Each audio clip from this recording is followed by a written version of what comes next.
मनोहर हमारे संवाददाता श्रीनगर से फोन लाइन पे जुड़ चुके हैं। मनोहर, आपसे जानना चाहेंगे कि इस वक्त अलकनंदा नदी के उफान की वजह से कितनी विकट स्थिति वहां पैदा हो गई है। जी आसम, आपको बता दूं कि बीते दिन जिस तरह हालात थे यहाँ पर, झील का जो जल स्तर था काफी बढ़ गया था। उससे धारी देवी मंदिर को काफी खतरा पहुंच चुका था। 10 मीटर ही बचा था धारी मंदिर डूबने के लिए। और जो झील का जो पूरा रूप ले लिया था, उसमें 10 किलोमीटर के पूरे एरिया में पानी भर चुका था। उसके बाद लगभग 15 गांवों का संपर्क मार्ग टूट चुका था। लोग परेशान थे, जो मुख्य बाजार से भी नहीं जुड़ पाए थे और न उनके पास विद्युत था, न जल आपूर्ति भी ठप थी। उसके बाद जब आज रात्रि की बात करें तो बारिश कम होने से थोड़ा जल स्तर कम हुआ है। उसके बाद स्थिति अब थोड़ा सामान्य है। हालांकि प्रशासन वहाँ पे मौजूद है, लेकिन जिस तरह के सुविधाएं होनी चाहिए थी उस तरह अभी कुछ नहीं दिख रहा है। जी आस्था जी, और कहा जा रहा है कि कुछ निचले इलाकों पर बाढ़ का खतरा मंडराने लगा है। कौन कौन से इलाके इस जद में आ रहे हैं और क्या लोगों को अलर्ट जारी किया गया अभी तक? बिल्कुल आस्था, जिस तरह झील का स्तर कल बढ़ चुका था और पूरा 12 किलोमीटर का एरिया जिस तरह पानी से लबालब हो गया था, उसके बाद निश्चित रूप से जो मुख्य दीवार है बांध की, उस पर काफी खामियां दिख रही थी। जिस तरह पानी और वहाँ पे जो गाद लग गई थी, उससे लग रहा था कि कभी भी यहाँ पर एक बड़ी घटना हो सकती है। उससे श्रीनगर हो, चाहे देवप्रयाग हो या गंगा नदी से जुड़े जो भी क्षेत्र है, ऋषिकेश हरिद्वार तक इसका असर होगा। अगर ऐसी स्थिति में इस तरह की स्थिति बनी रही झील की और बारिश की, अगर यही स्थिति बनी रही तो झील कभी भी अपना रूप दिखा सकती है। जी, कभी भी अपना विकराल रूप झील ये दिखा सकती है, लेकिन फिर भी प्रशासन की ओर से कोई कवायद शुरू नहीं हुई है। क्या जो निचले इलाके के लोग हैं उन्हें इस बात का एहसास है कि किसी भी वक्त उन पर मुसीबतों का पहाड़ टूट सकता है, किसी भी वक्त ये झील ये बाढ़ के रूप में उन्हें अपने आगोश में ले सकती है, मौत के गाल में वो लोग समा सकते हैं? क्या लोगों में किसी प्रकार का डर, कोई दहशत देखी जा रही है?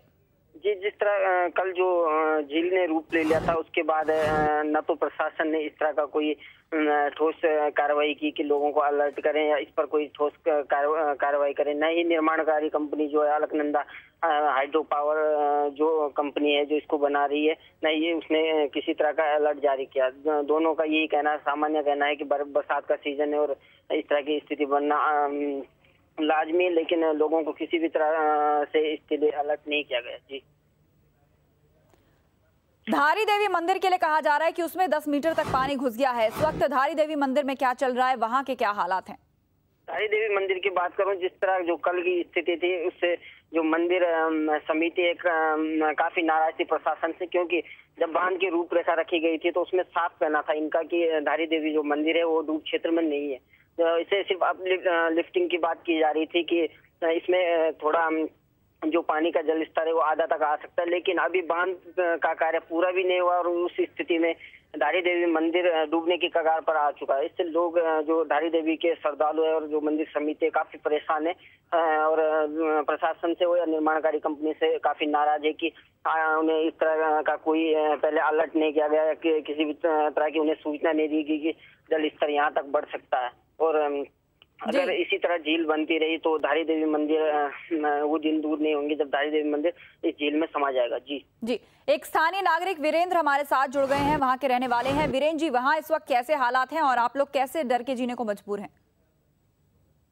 सर, यहाँ पे अस्सी गंगा पे जो उत्तरकाशी से आगे है, वहाँ पे परसों पानी का बादल फटा है जी। तो वहाँ पे कोई ऐसी व्यवस्था नहीं है जिससे अभी सारे 200 यात्री वहीं फंसे हैं। तमाम लोग वहां पर फंसे हुए हैं आप बता रहे हैं, तो प्रशासन की ओर से कोई मदद आप लोगों को मिल पाई है अभी तक? अभी तक तो नहीं हो पाई। जो लोग फंसे हुए हैं उनको निकालने के लिए कोई कवायद, कोई मेहनत प्रशासन की ओर से होती दिखाई दे रही है? हाँ, अभी से शुरू हुई है, आधे घंटे पहले से। किस प्रकार से काम किया जा रहा है वहां पर? काम तो मैं अब कैसे बताएं आपको, वहाँ में जिसे बोले स्लो प्रोसेसिंग है बहुत।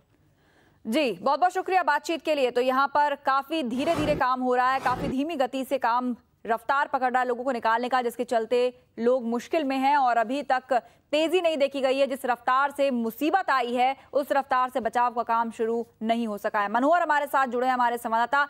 मनोहर, अगर अलकनंदा जल विद्युत परियोजना की बात की जाए तो यहाँ भी कहा जा रहा है कि पानी इसके अंदर भी काफी पहुंच चुका है। अभी इसके गेटों का निर्माण पूरा भी नहीं हुआ था कि पानी उसके अंदर भी घुस गया है।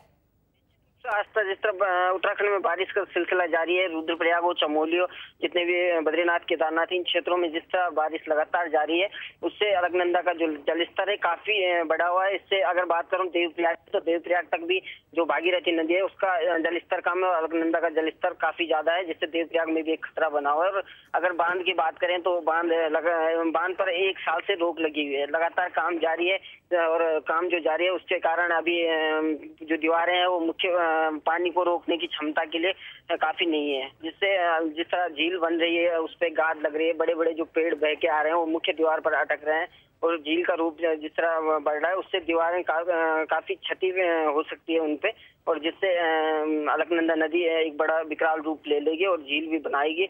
उसके साथ साथ निचले इलाकों में भी इससे तबाही होने के आसार हैं। जी शुक्रिया मनोज, वहां का सूरत हाल हम तक पहुंचाने के लिए। तो 3 तस्वीरें हमने आपको दिखाई कि देखिए कैसे उत्तराखंड में कई जगहों पर खासतौर से पहाड़ी इलाकों में बाढ़ के हालात बन गए हैं। अलकनंदा नदी के उफान का आलम यह है कि जल विद्युत परियोजना में तो पानी घुस ही गया है और साथ ही साथ धारी देवी मंदिर भी 10 मीटर तक उसमें पानी घुस चुका है और किसी भी वक्त ये डूब सकता है। पहले से ही इसके स्तर को और इसके डूबने को लेकर सवाल उठाए जाते रहे हैं, लेकिन फिर भी प्रशासन ने इस ओर ध्यान नहीं दिया है। तमाम निचले इलाकों के ऐसे लोग हैं जो दहशत के साए में जीने को मजबूर हैं।